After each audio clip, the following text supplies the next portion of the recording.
all the streets, all the Barrow, Grove, Christopher, Waverly, 7th Avenue, Christopher, you can go down any block, and meet community, Back in those days, you could walk down the block and stop 50 times to say hello to somebody, to give them a hug, And today it's like people walk by and, it's like they don't want to say nothing, It's like, it's changed. It's definitely changed to me. I don't know, I don't live in this neighborhood, but to me it's changed. There's no more friendliness. There's no more like, hey, we're family. In 1969, what happened in 1969? The myth is that Judy Garland was uptown and it was her viewing uptown. And everyone was depressed. Judy Garland is like the Madonna or the Lady Gaga of today. She was a major icon in the gay community. And the myth is that they were depressed and the cops came in to arrest, and they fought back for the first time. They fought back for their right to love, the right to be who they want to be. The reason why there isn't many pictures of the riots and a lot about it is because no one wanted to be outed. Because in that time, you could lose your friends, you could lose your family, you could lose your job, and you might even lose your life for being homosexual.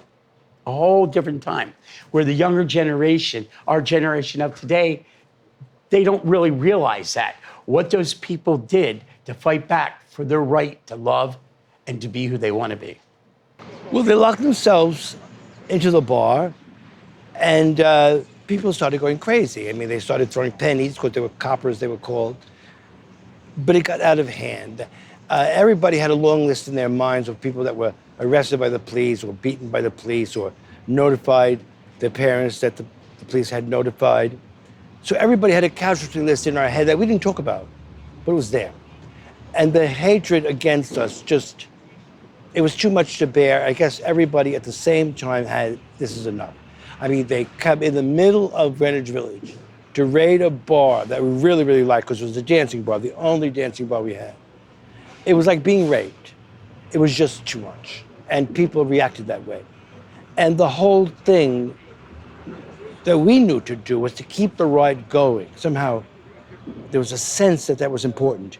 Some of the days were really quiet. Some of them were a lot more violent. And we could sense that they were determined to stop it. But we knew the area the way the Mohawks and Indians knew their forests.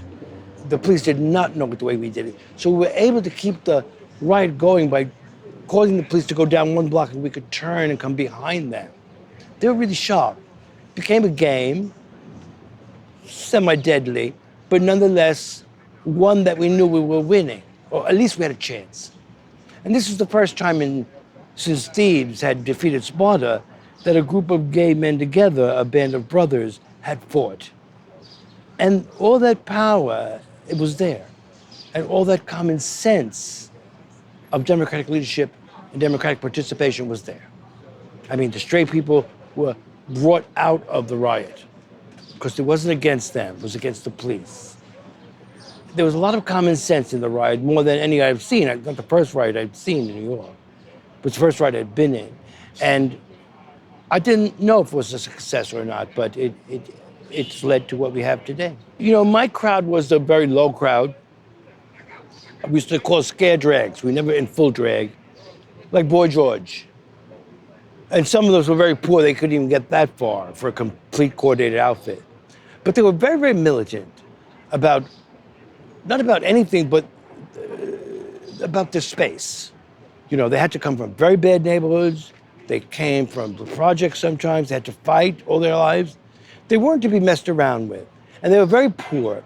And the most interesting one I can remember was Miss New Orleans. She was from New Orleans, and she was very, very poor. And she wasn't very good looking.